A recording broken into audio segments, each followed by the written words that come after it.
Thank you. All right, well, I am recording now. We are recording. We are now going to talk about the inverse of a matrix. Okay, this is section 2.2 in your textbook. And I want to just look a little bit at the book here, point a few things out. So what is this inverse of a matrix? What do they mean? Well, remember, like with numbers, what a multiplicative inverse is. If you have the number 5, what number times 5 would equal 1? Well, it would be 5 to the negative first power, or 1 over 5. 1/5 times 5 equals 1, and 5 times 1/5 equals 1. So the 1/5 is the multiplicative inverse of 5. Well, we can have an analogous situation for a square matrix. A square matrix. A square matrix is a matrix with the same number of rows and the same number of columns. So what does invertible mean? What does invertible mean? Let's try to highlight it here and take this off. Okay, a matrix is invertible if there exists a matrix C such that, and the matrix C would have to be a square matrix, because remember, matrix multiplication is only defined if the number of columns of the first matrix matches the number of rows of the second matrix when you do the multiplication. So if a matrix C times A is equal to I, which is the identity matrix, and a matrix A times C equals the matrix I, which is identity matrix, then C is the inverse of the matrix A. That's what we call an inverse. And the way I like to think of it is how they show it here. Okay, the matrix A times the matrix A. Sorry, let me move this over. Matrix A, or the inverse of A, we denote by A to the negative first power. Now that is not 1 divided by the matrix A. You cannot take a scalar and divide it by a matrix. That's not defined, right? But if you have some inverse, and which we denote by A to the negative first power, and we multiply that by A, we'll get the identity. And similarly, if we take the matrix A times the inverse, we'll also get the identity, just like a multiplicative inverse would be for a number. A matrix that is not invertible is sometimes called a singular matrix, and an invertible matrix is non-singular. Okay, so those are terms I'm sure you'll hear in your careers. A non-invertible matrix is singular. An invertible matrix is non-singular. Okay, so they have an example here. Example 1.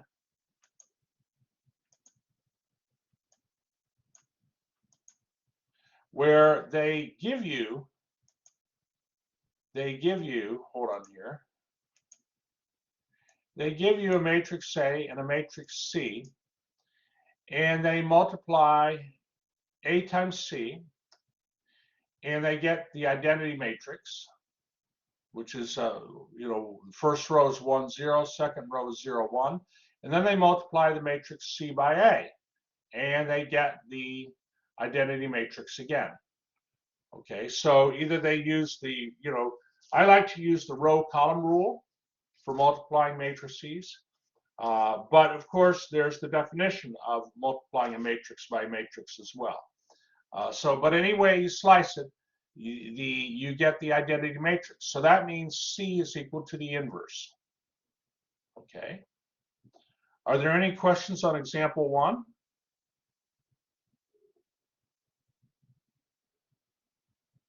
Okay. Well, so we have to find a way. I mean, in example 1, they just gave you a matrix C and said, hey, this is the inverse. But we need a way to find an inverse, and one way is to use a formula. And that's what theorem 4 is about. Okay, I don't know if maybe you have seen this formula. If you have a square matrix A, 2 by 2, now this formula is good for a 2 by 2 matrix. And if AD minus BC is not equal to 0, then the inverse is equal to what you see there. It's equal, this is how the inverse is. Okay. Has anybody ever seen that formula maybe in their, let me just move this over here. Has anybody ever seen this formula maybe before in another class?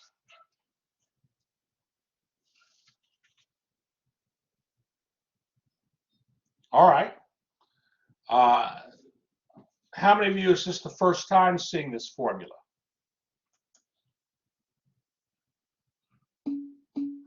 Okay, Cameron and Belen and Marcella and Mikkel. Okay, okay. Well, so this formula, they're not exactly proving it here, but just take it on faith. Now, this is not the only way we can get an inverse. They have a proof. It's outlined in the textbook exercises 25 and 26. But right now, just you know, that formula will work for a 2 by 2. And notice that the AD minus BC in the denominator, that is called a determinant. Move this down a little bit here. How many have heard of the determinant before, maybe? For a 2 by 2 matrix. All right, well, so how would we apply the formula? No problem, no problem. How would we apply this formula? Well, let's look at an example here. Okay, example 2. Now, in example 2, they want you to find the inverse matrix. Hold on, move that up there. In example 2, they want you to find the inverse matrix of this 2 by 2. And remember, inverses don't always exist for square matrices. If the determinant of that matrix A were equal to 0, then the inverse would not exist because we couldn't use the formula. We would the coefficient of the matrix in the formula is 1 over the determinant of the matrix A. So if the determinant of the matrix A is 0, you won't have a defined matrix. So they say, okay, well, the determinant of the matrix A is non-zero. This means we can find the inverse. And so all they're doing here is they're just applying the formula. Okay, that's all they're doing is applying the formula to come up with a matrix, an inverse. So inverses are, they comment here in example 2, invertible matrices are indispensable in linear algebra, mainly for algebraic calculations and formula derivations, as in the next theorem. Okay, and there are also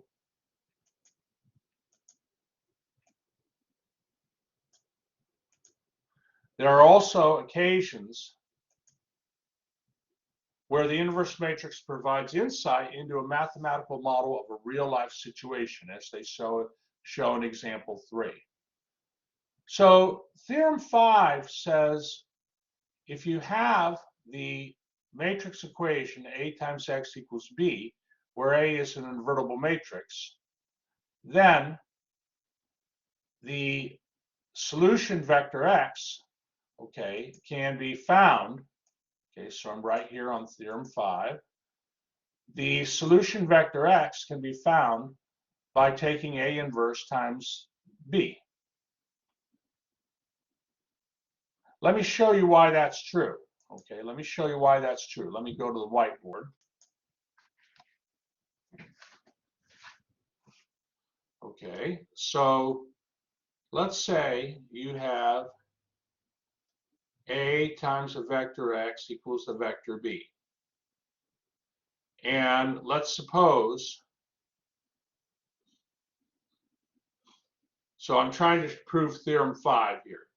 Suppose A is invertible.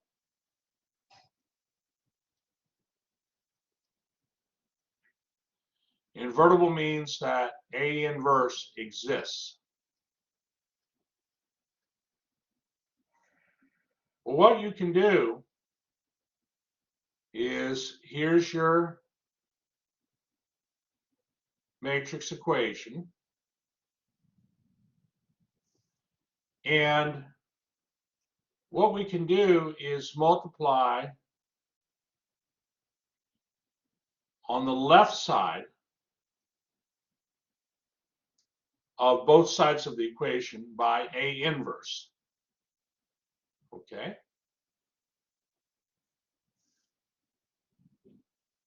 Now, what would A inverse times A equal? If A is the inverse, that's right. Good, Michael. Good, Belen. This is the identity matrix. Okay. Sometimes we denote an I sub n if there are n rows and n columns. Right. That's the identity matrix. So now you have the identity matrix times the vector x. Okay. Well, what would that equal? What is the identity matrix times the vector x here? That's right. Good, Mikhail. That equals x. So x equals A inverse times B. The identity matrix, like if we had a 2 by 2, let's say we had an identity matrix of 1, 0, 0, 1, and we were to multiply, x1 and x2. Then by the definition of the row column rule of matrix multiplication,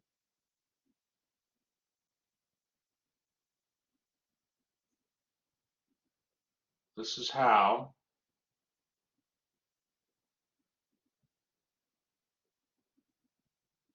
you would do the multiplication.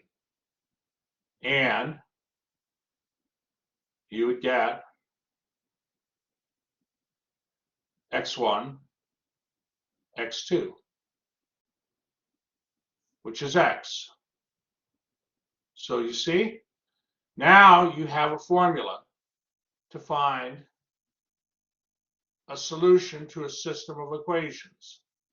But remember, the matrix A is square. It's n by n. So it's not like a general system of equations. And also, to use this formula, the inverse of A has to exist. Okay, are there any questions on that?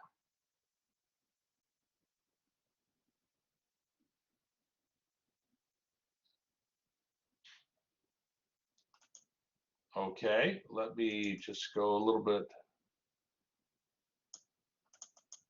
I want to show you example 4 here. If you're good with that.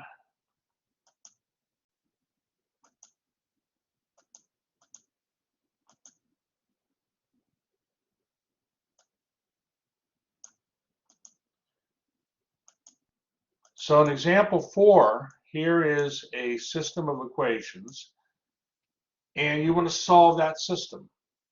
Well, the solution is the vector x equals A inverse times the vector b. And you can find the inverse, you can find that inverse using the formula from theorem 4. Now that formula in theorem 4 to find an inverse of a 2 by 2, unfortunately, it's not going to be adequate for us because we need to find inverses of larger matrices. But and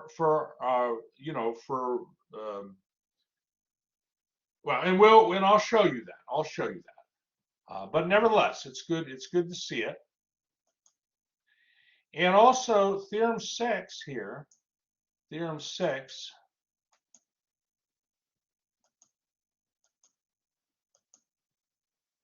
gives some properties, gives some nice properties of inverse matrices. Whoops. So theorem 6a says if you have an invertible matrix and then you invert the inverse, you get back the matrix A. That's what makes sense.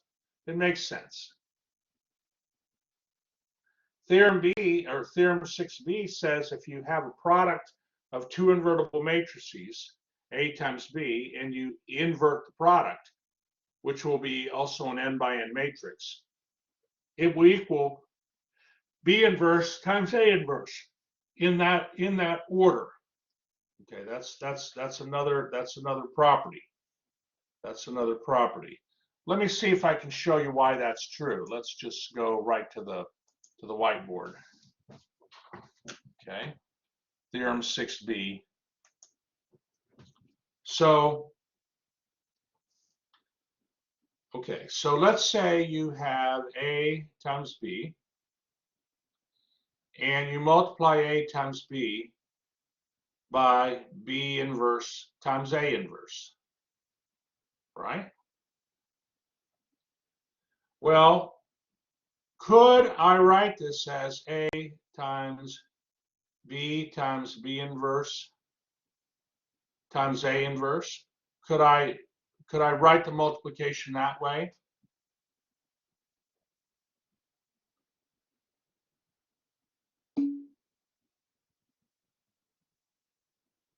What do you think? So here, and there are different thoughts on this. So here you're multiplying A times B, you're multiplying B inverse times A inverse, and then you're multiplying both of those matrices. Here, you're multiplying B times B inverse, but then you're pre-multiplying by A inverse, and after you're pre-multiplying by A and after by A inverse. This is okay, actually. This is okay. This is true because associative. That's correct. Matrix multiplication is associative. Now, A times B is not equal to B times A.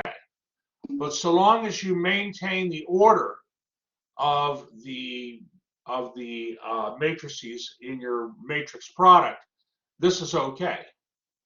This is okay. Now, what is B times B inverse?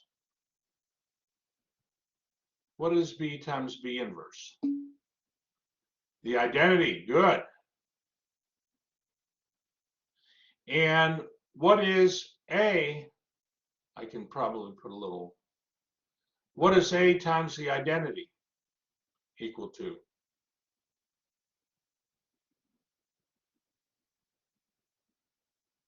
Whenever you multiply a matrix by an identity, what should you get? Yeah, you get A. So now you have A times A inverse, and that just equals the identity. Okay. And similarly,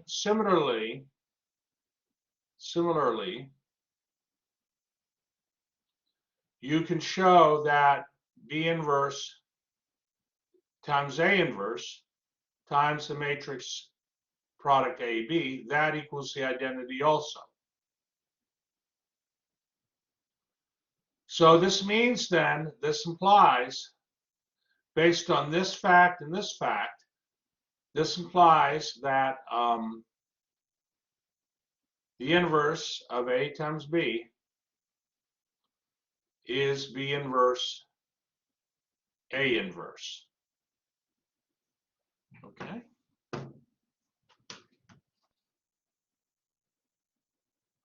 Are there any questions on that?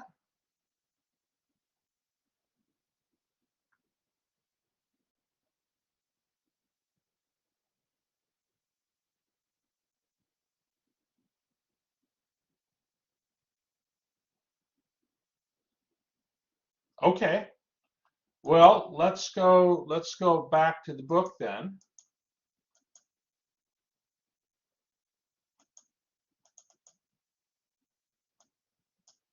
Third rule, theorem 6c, says that if you have an invertible matrix, then A transpose is also invertible.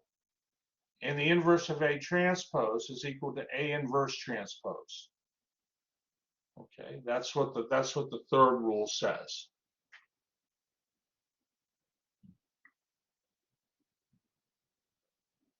Okay, so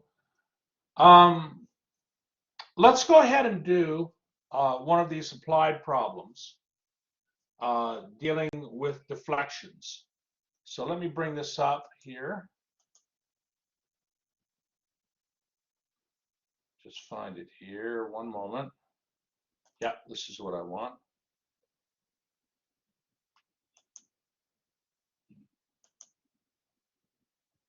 Okay, so yeah, I know there's a little bit to copy here. There's a little picture, but let me give you a moment to copy it down.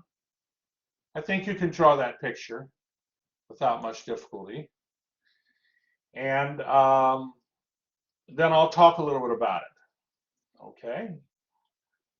What are the dimensions on this matrix D, by the way? What are the dimensions on the matrix D here? How many rows, how many columns?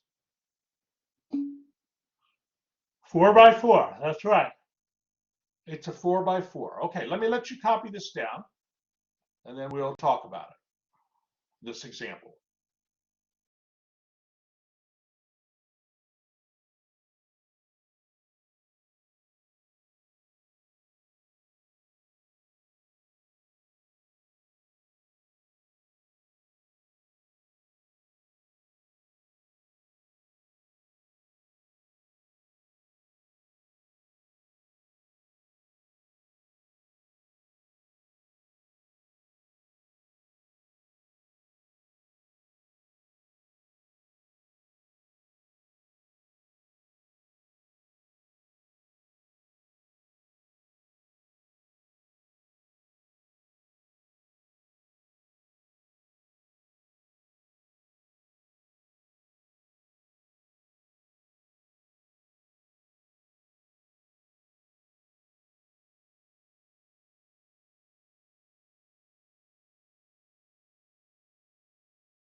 Okay, let's talk about this a little bit.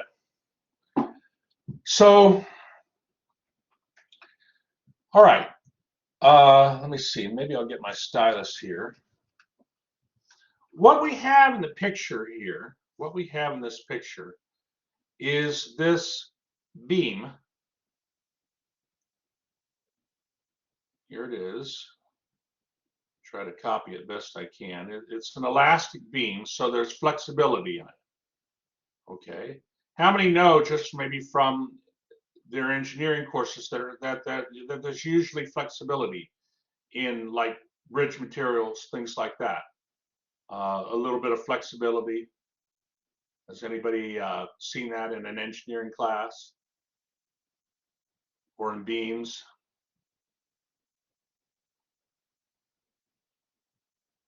How many have heard of deflection points before in statics? Okay, David has, and Dave. All right. Very good, David. Very good. And so, all right. What we have here is we have a beam that has there are four forces being put onto the beam. Okay, and the beam bends. The beam bends, and it bends. Let me just blow this up a little bit. And you can blow it up a little bit too in your viewer. There's a plus with a magnifying glass. And there's deflections at points 1, 2, 3, and 4. Okay, so just make that. So at point 1 on this beam, the deflection is 0.08 centimeters, 0.08 of a centimeter. At number 2, the deflection is 0.12 centimeters. So there's a force being applied to the beam right at point number 1, and that force causes a 800 centimeter deflection of the beam. It goes down a little bit. At point number 2, there is another force, and that force causes a 1200 centimeter deflection. And at point number 3 on the beam, you have a force applied there, and that causes a 1600 centimeter deflection. And then finally, point 4 on the beam, you have a fourth force that's applied, and that causes a 1200 centimeter deflection. Okay. So what we want to do is we want to this D here is the flexibility matrix for the elastic beam. And I'm gonna, when I show you the solution, it's gonna have a little bit more meaning. There are units that go with these numbers in all these numbers, all 16 numbers in the flexibility matrix. So what we want to know is if we have this flexibility matrix, if this is our flexibility matrix up here, and these are our deflections as we see in the picture, determine the forces at the 4 points, at points 1, 2, 3, and 4. Okay, so this problem, what we want to do then is set up the system of equations. Now, you're used to, of course, system of equations. Well, we want to set up the matrix equation, which corresponds to the system of equations, and that's AX equals B. But in our situation, okay, may I go to the next page? Are we okay? Are there any questions?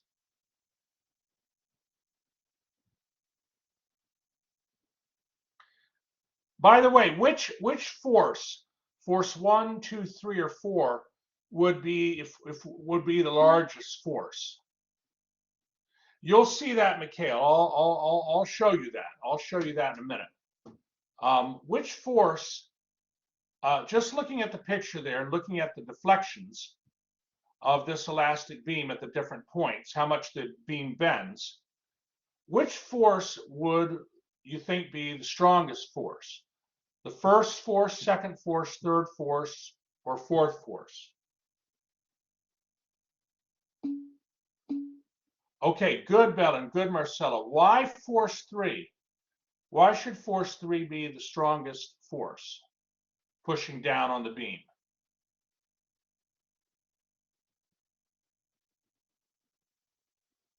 What makes you say that?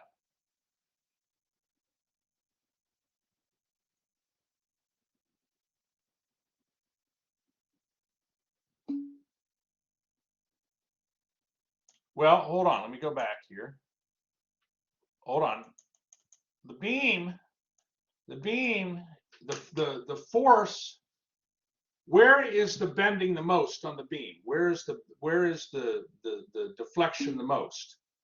At the third point. It's 0.16 centimeters. So the force being applied there has to be more logically than the forces applied to the other parts of the beam.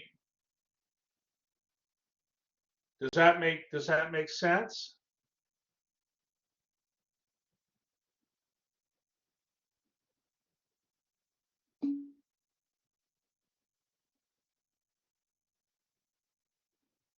What about the forces at points 2 and 4?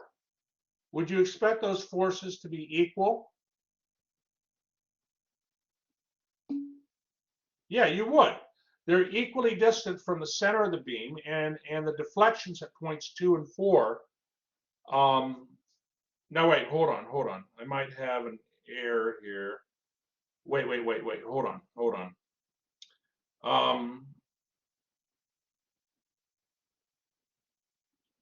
That is not quite right. No, that is not quite right what I said.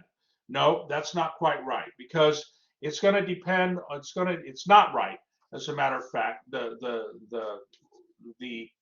want to be careful here. The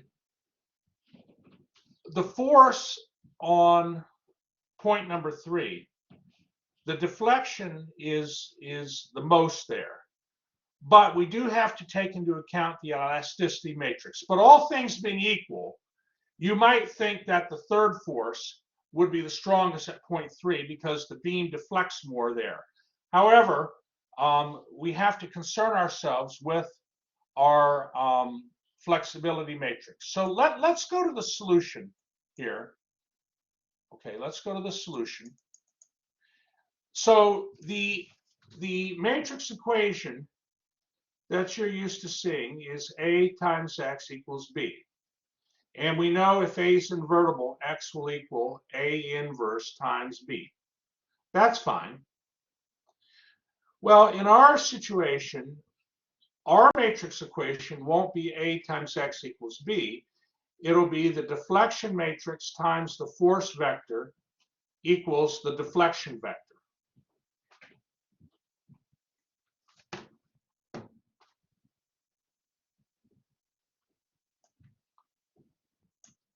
Now, how is that, like, how do we understand that? Look at the force vector here. Here's the force vector, and all the units are in newtons. So forces are either in pounds or newtons. In our case, the forces are in newtons. Okay. But at the, like, 0.08 centimeters corresponds to the first point on that elastic beam. Okay, 0.08 centimeters. And corresponding to that first point on the beam, this here is the flexibility values corresponding to the first point. I want to be careful here. I'm not quite, well, I want to say it the way I want to say it without getting too complicated here. Take a moment and copy the matrix down. Copy this system of equations down and keep the units in there. The units are centimeters per newtons. Centimeters per newtons.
Now, when you copy this down, I'm going to go back to the picture.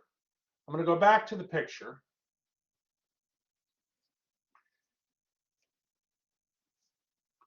And point something out here.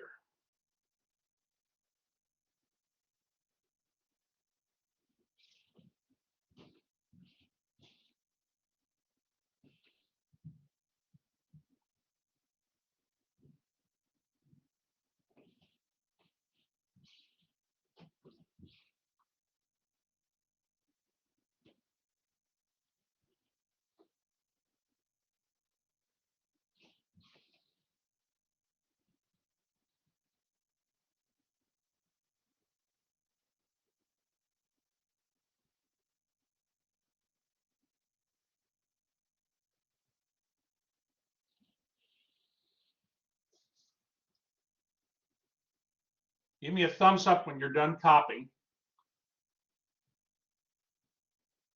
this part.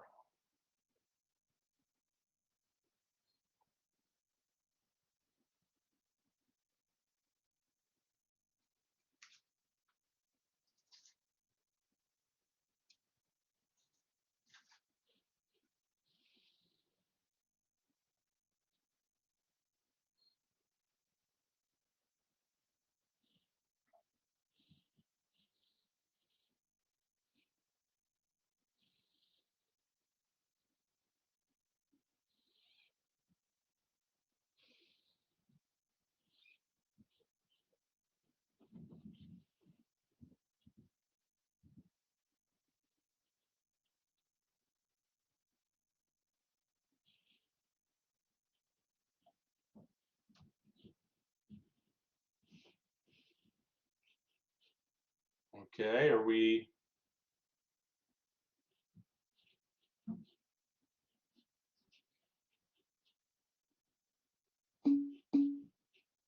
Okay, good, good. Cameron, good, Marcella. I'm going to go back to the picture here.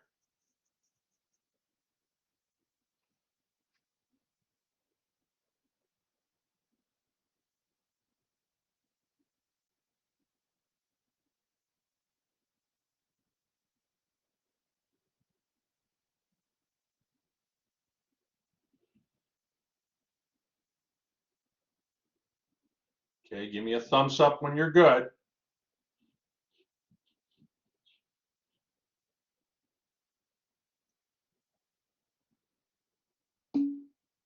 Okay, Mikhail. All right, Belen. All right, David, excellent. Let's go back to this picture here.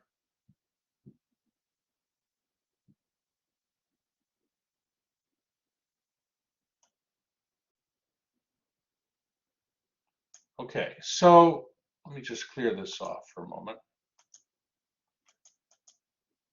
Okay, so I'm going to blow up where the picture is here and try to point something out here. So if we look here at point number 1, we see the deflection of the beam at that point is 0.08 centimeters. And there's a force applied right there. But do the other 3 forces being applied to the beam at points 2, 3, and 4 contribute to this 0.08 centimeter deflection at point 1?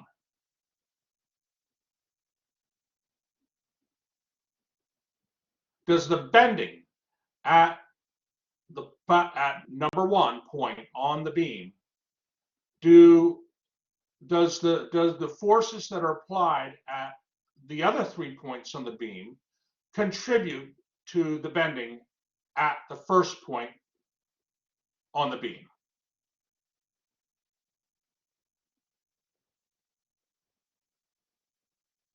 What's your intuition tell you?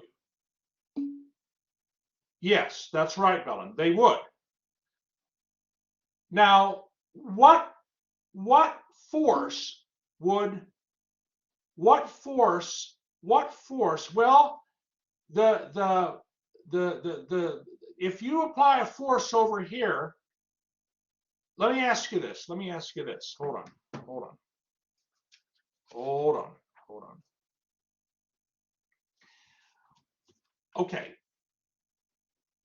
Which, like if we look here at force 4, the force at point number 4 on the beam, and we look at the force at point number 3 on the beam, which force, 3 or 4, is going to have more influence on point number 1, do you think?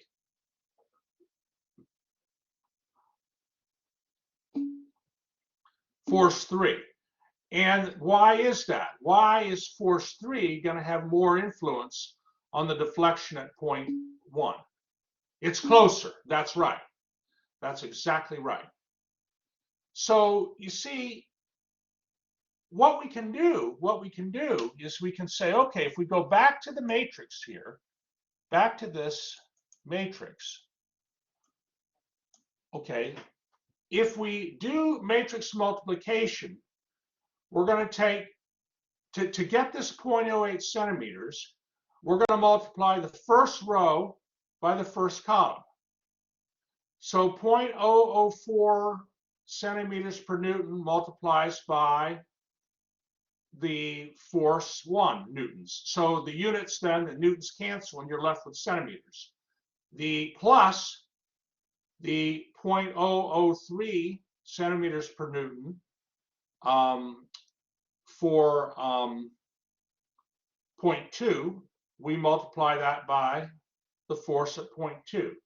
And then we take the, so this is like, you know, these are like how much movement per force at each point. The movement per unit of force at the third point is 0.0010 centimeters per Newton. Okay, now this is relative to the first point.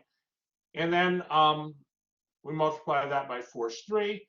And then finally, you have plus the 0.005 centimeters per Newton multiplied by force 4.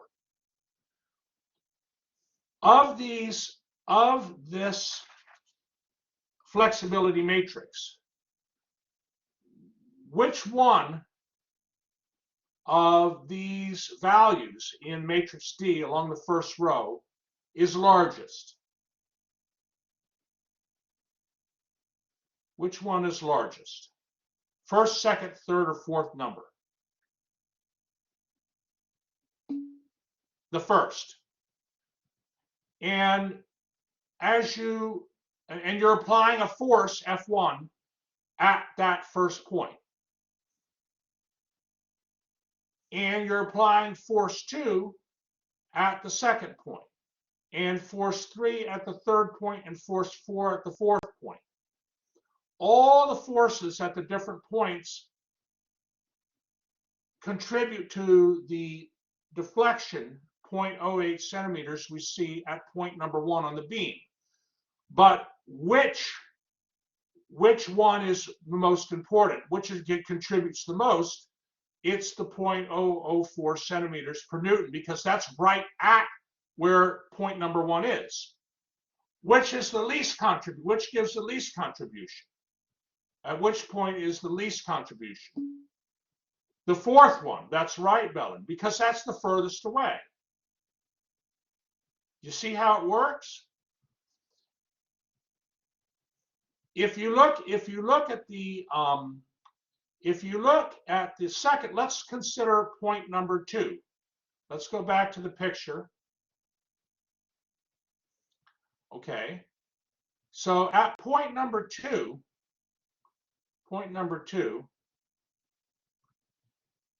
which force would have the most influence? Force 1, 2, 3, or 4?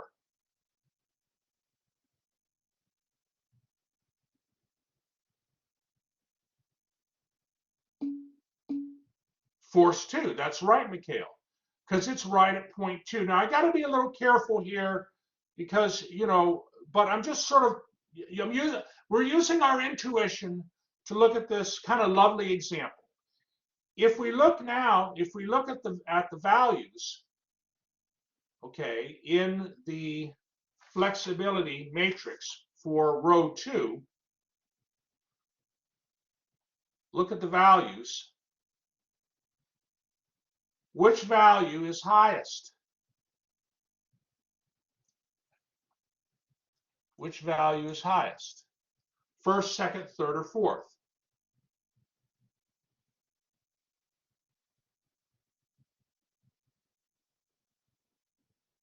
So you have 0.003, 0.005, 0.003, and 0.001. Which is the highest value? Which has the highest weight? 0.1, 2, 3, or 4, along for the second row.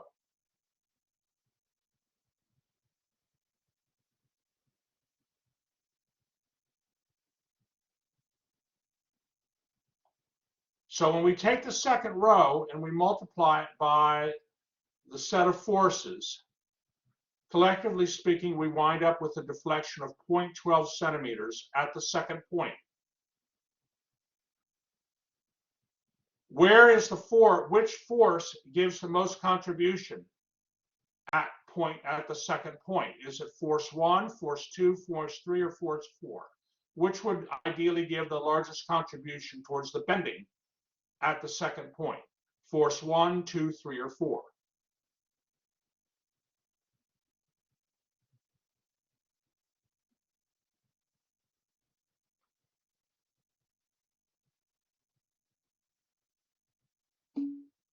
Force 2. That's right, Mikhail. And look at the value here. Look at the value for in the flexibility matrix for force 2. It has the highest, the largest number. Now, of course, how much force you're applying in the different points also matters, right? But in terms of the flexibility matrix, a force applied for the second point, okay, the second point here, all of the forces applied at the 4 different points affect the deflection at the second point. But in terms of the flexibility matrix, certainly the force applied directly at the second point should, at least in terms of the flexibility matrix, should have the largest value. And that's why you see the 0.005 on the second row be in the second spot. For the third row, where should the flexibility value be the greatest? For the third row, when we multiply it by the force vector, we get the 0.16 centimeters, which is the deflection at the third point.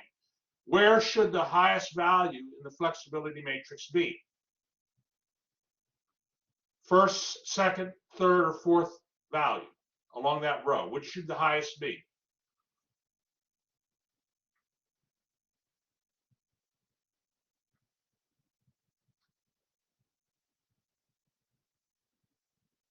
Well, which does have the highest value?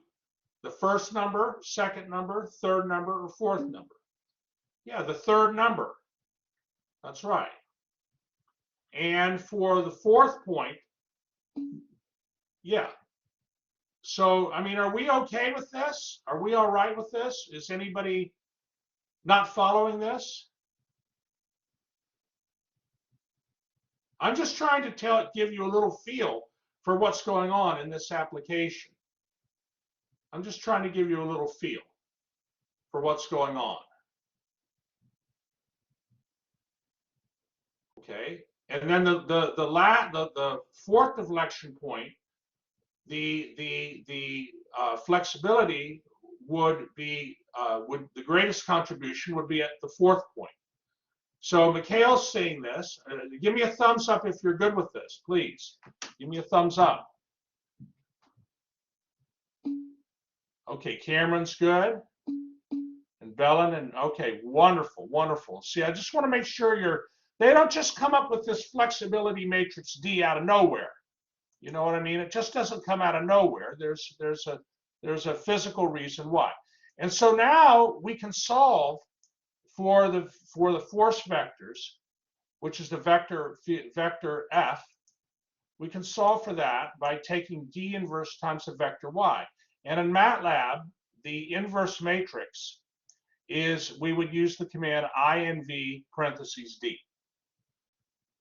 Okay, that's what we do. And the D inverse is what's called, this is what's called the stiffness matrix.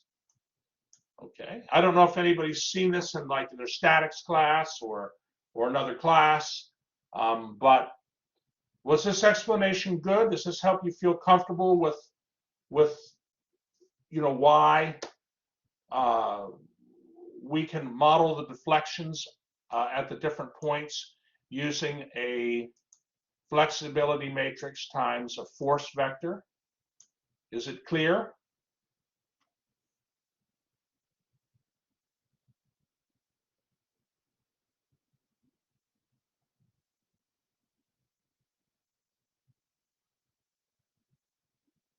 Okay, maybe give me a thumbs up if it's clear.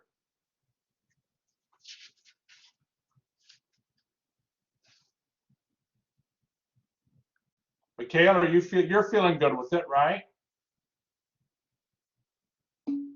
Good. Balin, how about you? Are you all right with it? And Cameron? Good, good. Well, all right. So it'll take a little time, Cameron, a little time to get comfortable. But all right. Well, I just wanted to, okay. Let's continue on here. Let's continue on. So now the thing is, we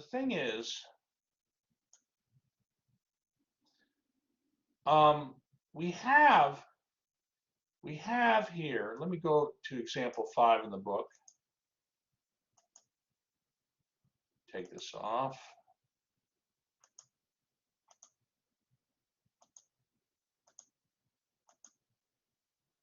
So example 5 in the book deals with what are called elementary matrices. Okay, and these we need to understand. What is an elementary matrix? An elementary matrix is one that is obtained by performing a single elementary row operation on an identity matrix. Okay, and the next example demonstrates 3 kinds of elementary matrices. Example 5, you have E1, E2, and E3, and you have this matrix A. Okay, now let's see what they do here. So the first thing they do is they take the matrix A, the elementary matrix E1 times the matrix A, and they wind up with this matrix here. So what was the effect of taking that matrix A, and you see it above there, first row is ABC, second row is DEF, third row is GHI. What was the effect of multiplying the matrix A by the elementary matrix E1? What row operation happened? Well, which row got changed? The first, second, or third row?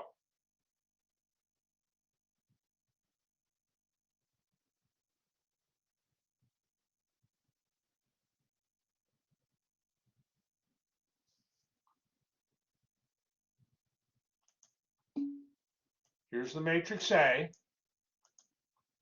I highlighted that, and we have the matrix E1 times A. Okay, that's right. That's right. The third row. That's right, Cameron. And what happened to the third row? Well, Mikhail says that what we did was we multiplied we multiplied the fourth row by -4, and hold on here. I want to say this right. No, we multiplied the first row by -4 and added that row to the third row, and then replaced the third row by -4 times row 1 plus row 3. Okay, and notice that in the elementary matrix, C1, you have a -4, 0, 1 in the bottom row. So you see, you're used to just doing the row operations in your head. But we can represent a row operation by taking an elementary matrix and multiplying it by the matrix A. Let's look at the second elementary matrix. Let's look at that. Hold on here. Let me. Well, that I want to keep. Hold on. Here's the second elementary matrix. Here's E2. Now, how is E2 how is it different from the identity matrix? So an elementary matrix is like taking the identity matrix and altering it. So for the E1 matrix, what we did was we took the first row of the identity matrix and added it to the third row. For E2, we have a 0, 1, 0, 1, 0, 0, and a 0, 0, 1. What is the effect of that elementary matrix? I mean, what I'm trying to say is, to go from the identity matrix to the elementary matrix, what row operation was performed on the identity matrix?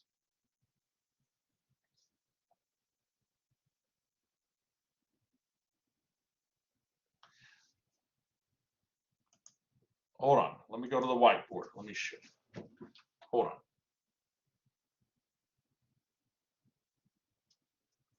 Hold on.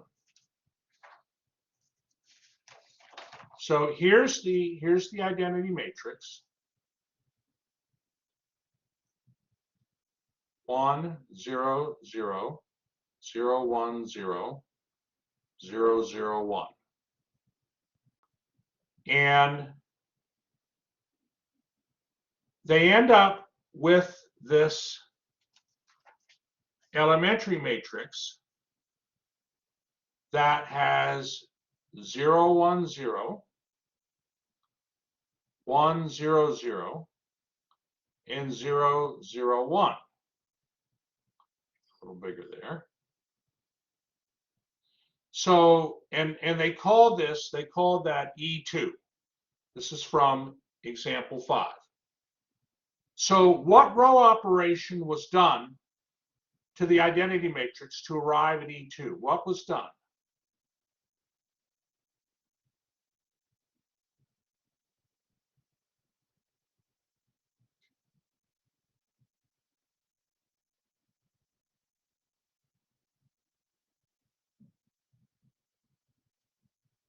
Hold on, let me do this again. I'm gonna take a little more space here. So I trust everybody's here.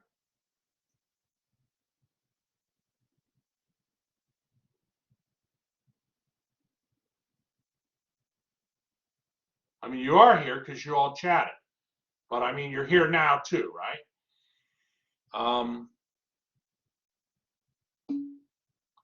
Good, good, Jacob, good, good.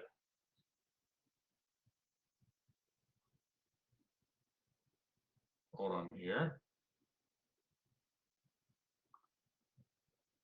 Okay, so this matrix they call E2.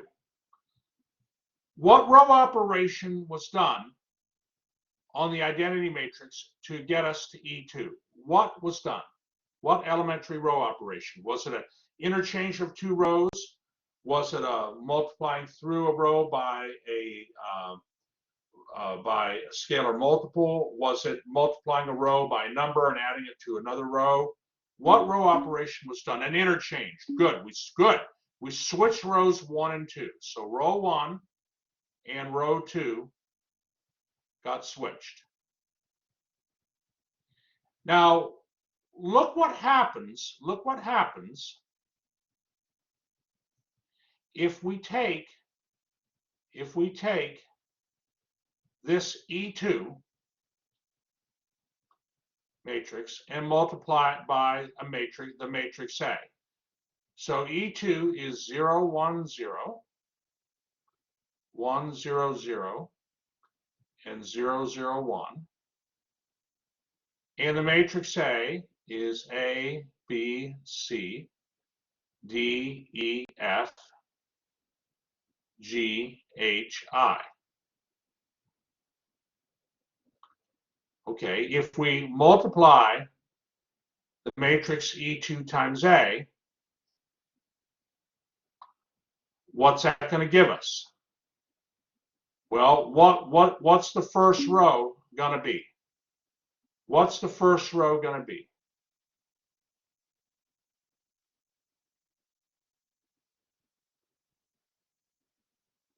Put an equals here, right?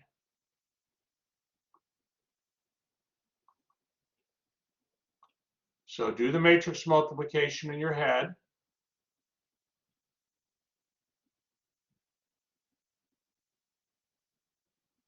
What is the first row going to be?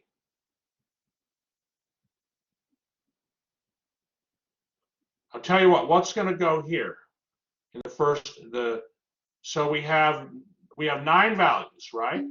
What's going to go on the top left? D, right. All right, what's going to go to the right of D? E, good. What's going to go in the last entry?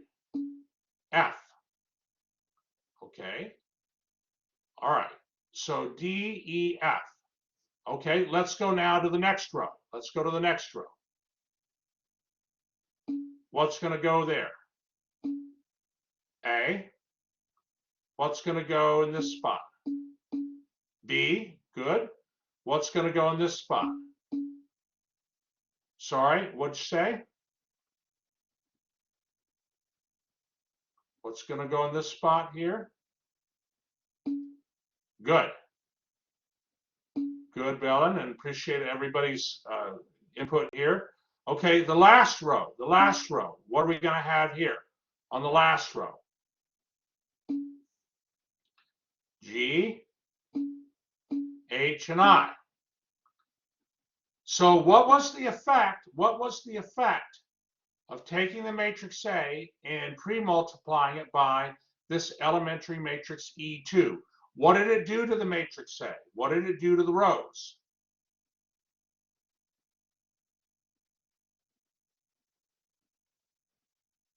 Rows blank and blank interchanged. That's right, Mikhail. Which rows got interchanged? Which rows for the matrix A got interchanged? That's right, Cameron, 1 and 2. So you see, we can represent a row operation, an elementary row operation, mathematically by taking an elementary matrix, E2, whose first and second rows got switched. We can take that elementary matrix and multiply it by matrix A, and that's going to produce a matrix whose first and second rows got switched. You see, the elementary matrix, the elementary matrix is derived from a row operation on an identity matrix, a single row operation on an identity matrix. So the row operations that you do, it's one row operation that you do on the identity matrix, okay, to produce the elementary matrix. When you multiply that elementary matrix times the matrix A, the same row operation occurs to the matrix A. So mathematically, you can represent row operations you do to a matrix A by taking the elementary matrix A and pre-multiplying it by taking the matrix A and pre-multiplying it by an elementary matrix. Okay, so to see this, now why is this important? Let me show you why. Let me show you why here. Are there any questions so far?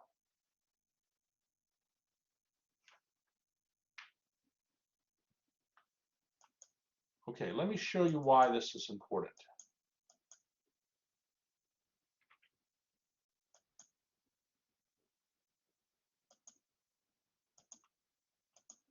In the book,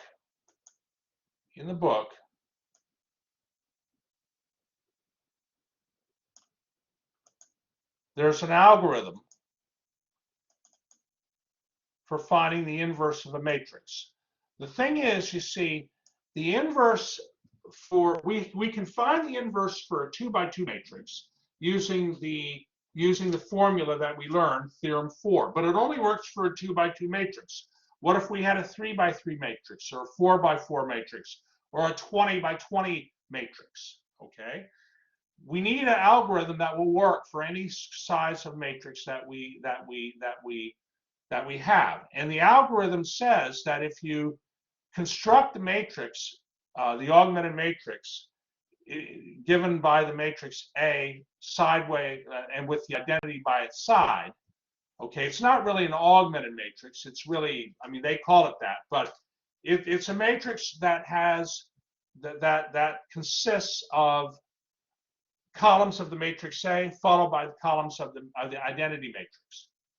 If you do the row reduction on that entire matrix, okay, Mikhail says that makes sense, then you can basically transform that matrix into a matrix where you have an identity and an inverse matrix.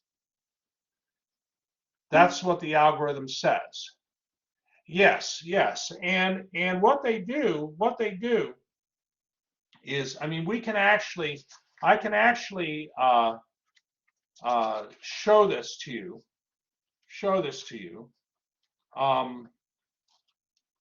Let me just see here.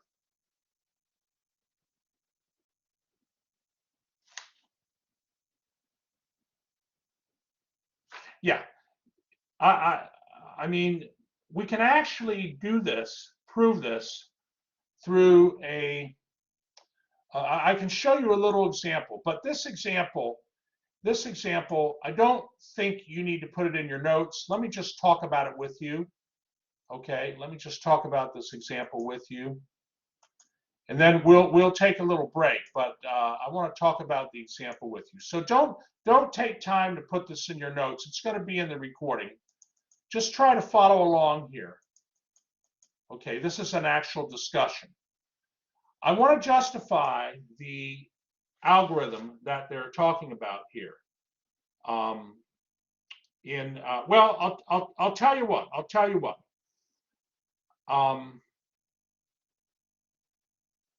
Hold on.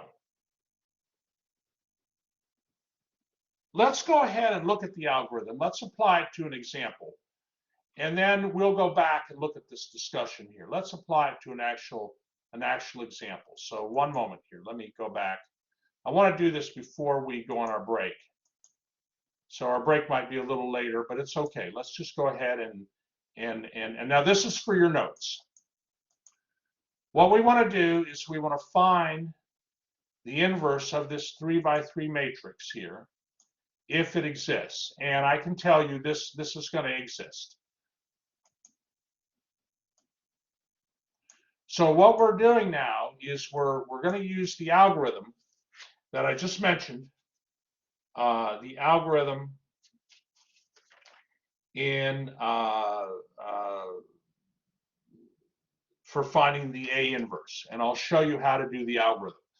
So naturally, of course, MATLAB, we can use the command inv of A, and that'll give us an inverse, right? And if we use format RAT, that'll give us rational numbers, fractions. You know, WebAssign or MyMathLab likes fractions.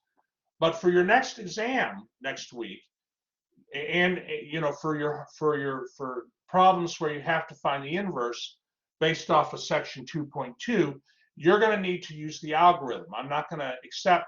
I mean, naturally, I want to see that you can apply the algorithm. So Okay, we want to find this inverse if it exists. How do we determine if a matrix? So Mikhail, what'll happen is for the homework problems that you have, a 3 by 3 matrix, I believe they are all invertible. Okay, you're right. How a 2 by 2 matrix, you can tell if it's not invertible.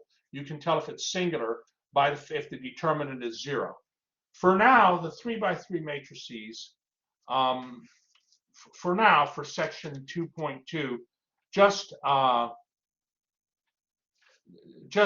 take it that they'll be invertible. Okay. Well, no, I want to be a little bit careful here. I'll take that back. I'll show you an example of a non-invertible matrix, okay? I'll show you an example of that, but let's do this one. So here's what you do. Okay, what I'm doing is this. Okay, this is the algorithm. This is the algorithm.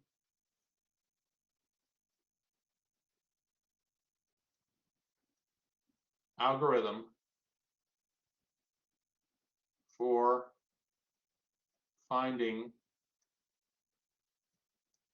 A inverse. So I set up the matrix A. I create a big matrix. Okay, the matrix A is 3 by 3. The identity matrix is 3 by 3. So I create a 3 by 6 matrix. And what I'm going to do is I'm going to, on the left, for the matrix A, I'm going to row reduce the matrix A to the identity matrix. I'm going to do row operations to row reduce that matrix A to the identity matrix. And I'm going to do the same row operations to the identity matrix on the right. So I'm really treating this like one big matrix where I'm doing row operations. So the first thing I'm going to do, well, I think about, okay, I want to get a matrix in reduced echelon form. I want to get the matrix A in reduced echelon form. That would give me that, the identity matrix would be that, right? So I'm going to switch rows 1 and 2. Why switch rows 1 and 2? Because that'll give me a pivot here, a 1 in the top. Remember, I'm trying to make this matrix A here look like the identity matrix. So I want a 1 in the top left corner. But now also I switch rows 1 and 2. I do it like here also on the right. So simply speaking, here's row 1, here's row 2, and I switch them to get me here.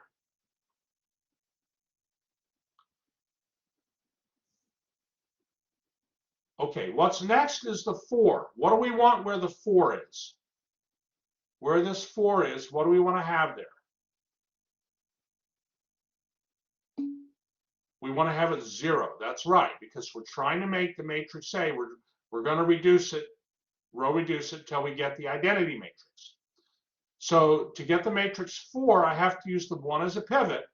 I multiply -4 times the first row, add it to the third row, and replace the third row by that result. Okay, and that's going to get me this big matrix here. Now, please let me know if you have any questions. Please let me know. Okay, please let me know.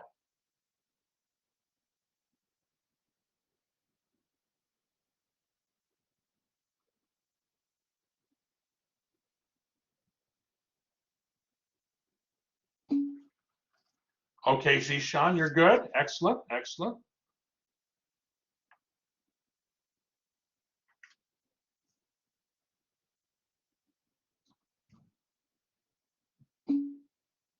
Okay, Jacob, good, good.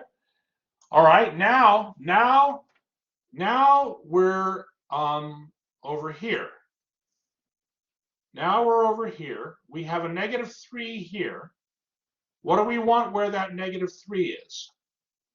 What do we want to be there?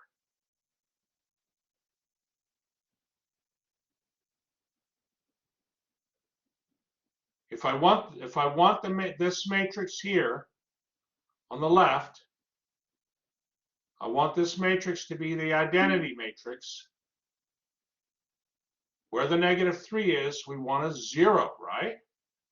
So I'll use this 1 here as a pivot, take 3 times the second row, add to the third row, and put the result in the third row. And that gets us here.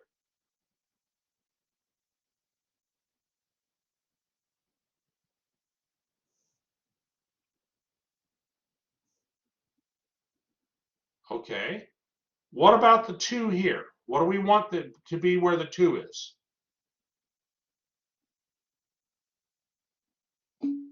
We want there to be a 1 there. That's right. So take the third row, multiply it by half, and replace the third row by that result. But again, you're doing the same thing over here to the right.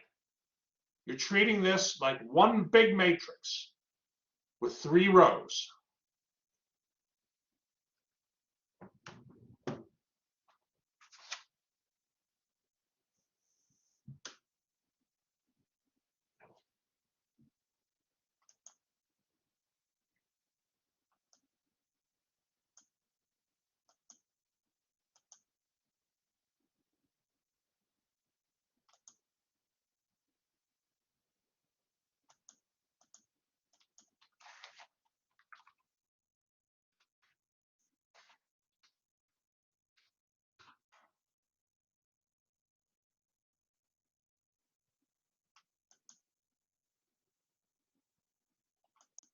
Okay, and so now we're down to here.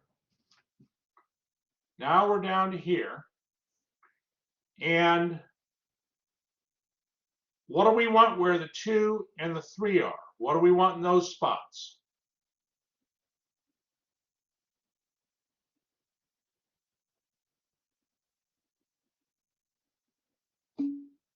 That's right, David. We want zeros there.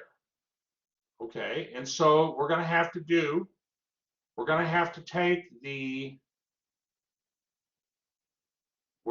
use this 1 here as a pivot, that 1, right? We're going to use that as a pivot.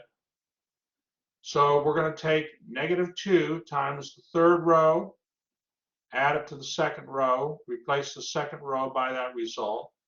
And also, we're going to take -3 times the third row, add it to the first row, and replace the first row by that result. And I have that on the next page, actually. So let me go to the next page.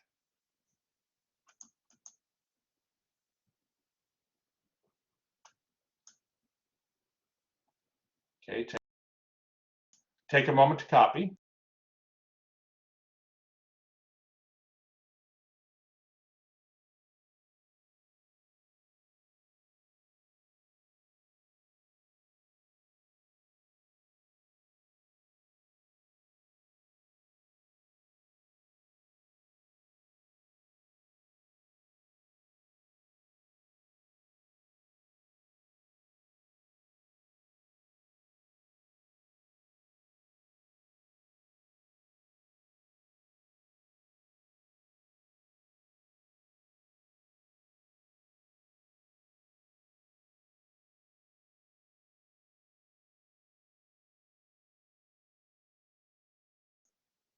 Okay. So what happens now is we wind up on the left side with the identity matrix. And on the right side, we wind up with the inverse of the matrix A. So the identity matrix got reduced to A inverse. Okay, remember we had a matrix. We started out with this matrix. We did row operations to turn A into the identity matrix. The similar row operations will turn the matrix I into the inverse. So the matrix I, and I guess it should be I3, not I2. Hold on here. It's the identity matrix. Okay, so the identity matrix got reduced to A inverse through the same row operations that reduced the matrix A to the identity matrix. And it shouldn't be I sub 2. I don't know why I have that there. It should just be I. Or I sub 3.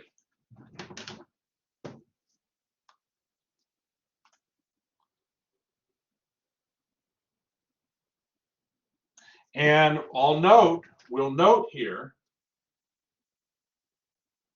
hold on. Note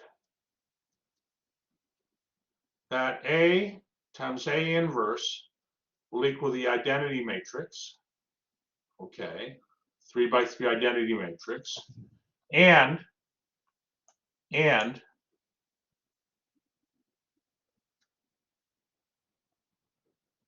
A inverse times A will also equal the identity matrix.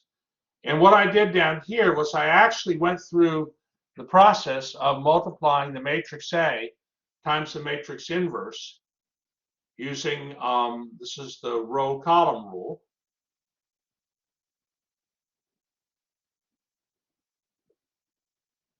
How many remember doing the row column rule in their homework for section 2.2? How many of you remember that?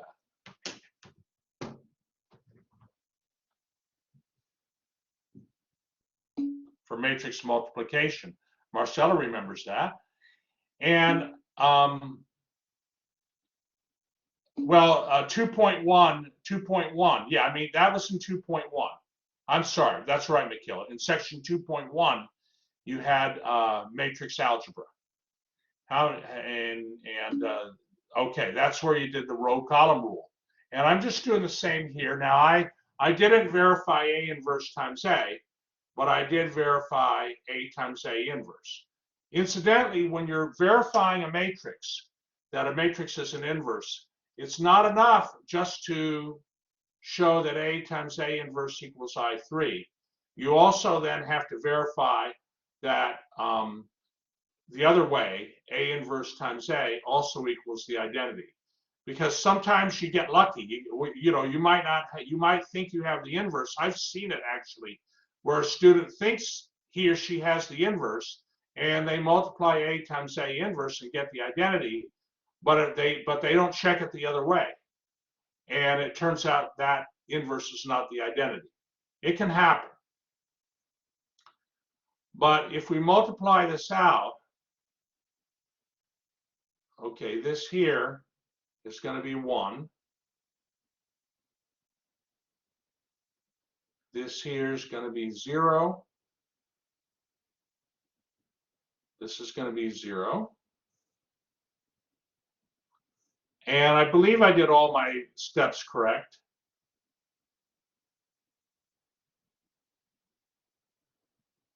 I think it looks pretty good. Yeah. Let's see. Boom, boom, boom, boom, boom. Yep. You get 0, 1, 0. And then here, you just check here.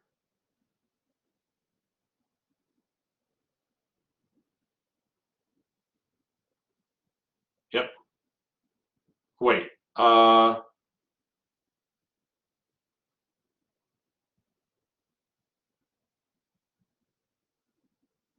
This here should be, one moment.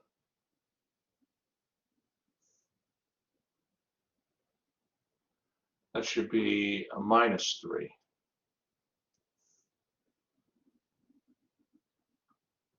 Let me just make sure here.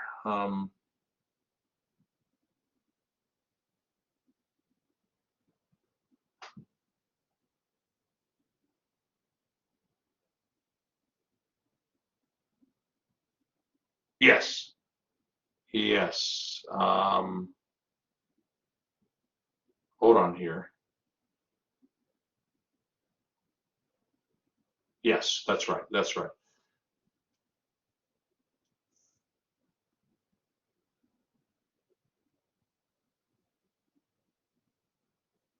You get 0, 0, and 1.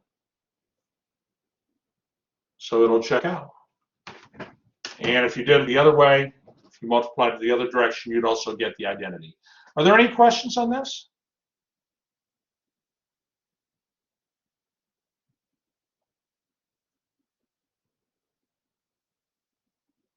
Who's feeling good? Who's feeling reasonably good? Reasonably good. Okay, good. Mikhail is. David is. Wonderful. Belen, good. So for this section, and Jacob, wonderful. Now for section 2.2, doing the homework, when you're finding the inverses, the only time you should be using MATLAB is like for a deflection matrix problem. You think you're going to have 1 or 2 of them in your section 2.2 homework that's due on Wednesday. The rest of the problems, finding the inverses, please work them out by hand. The 3x3 matrices, and even there are a couple of 2. You can do this for a 2x2 matrix, this algorithm also. Do the algorithm, practice it so that you're comfortable with it, because that's what I'm going to be looking for in your next exam, that you can show me that you can do the algorithm. Okay, let me stop there. Let's take a 10-minute break. If there are no questions, I'll stop the recording here. Okay, very good.